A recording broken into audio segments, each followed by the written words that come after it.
In the capital city of Asuncion, the ballroom was full.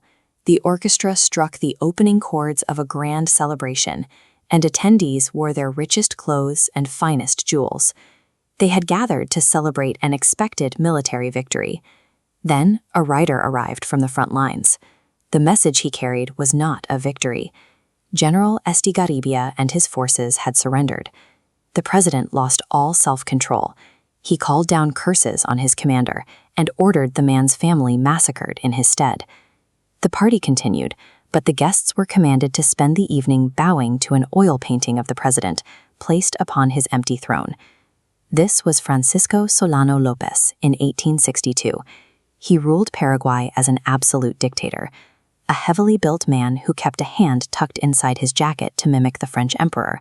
He harbored a singular ambition: to become the Napoleon of South America. Paraguay was a landlocked nation, dwarfed by the massive territories on its borders.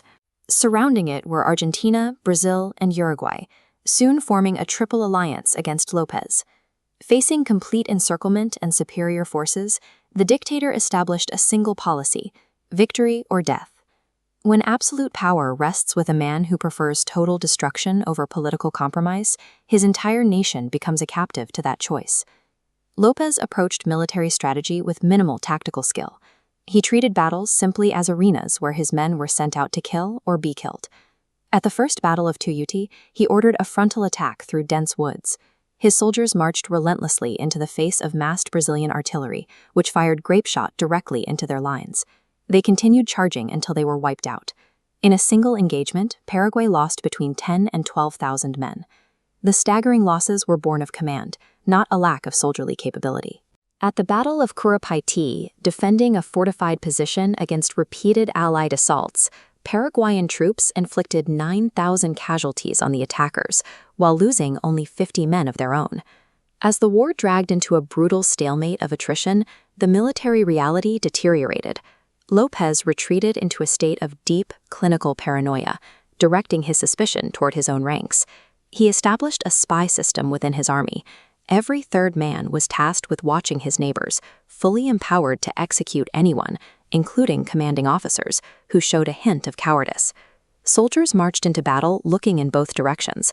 They were fighting a massively superior Allied force ahead of them, while guarding against a paranoid dictator directly behind them.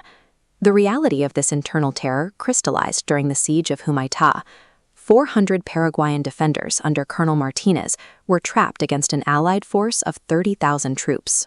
The defenders were starving. They had eaten their horses and were surviving on roots. When they sent a message asking for help, López cold-bloodedly ordered them from afar to hold on for 5 more days and then retreat. Shocked by the command, Colonel Martinez attempted to shoot himself, but missed and blew out one of his eyes.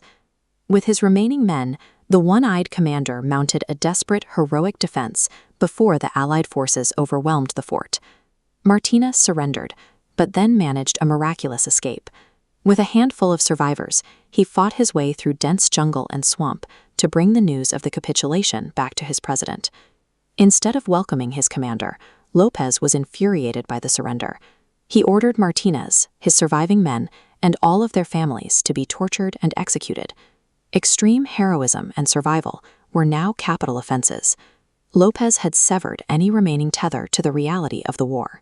Facing complete military collapse, López commanded the entire population of Asuncion to evacuate the city. He marched the surviving civilians into the deep jungle. His paranoia gave way to religious delusion. López demanded he be canonized as a saint of the Christian Church. When the matter was put to the bishops of Paraguay, the 23 who refused to vote for it were shot.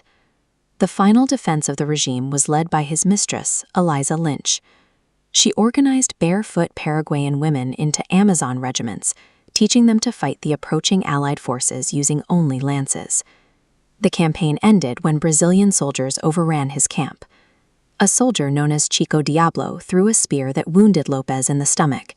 He fired a few blind shots and died in the mud, while Eliza was escorted away by a Brazilian general.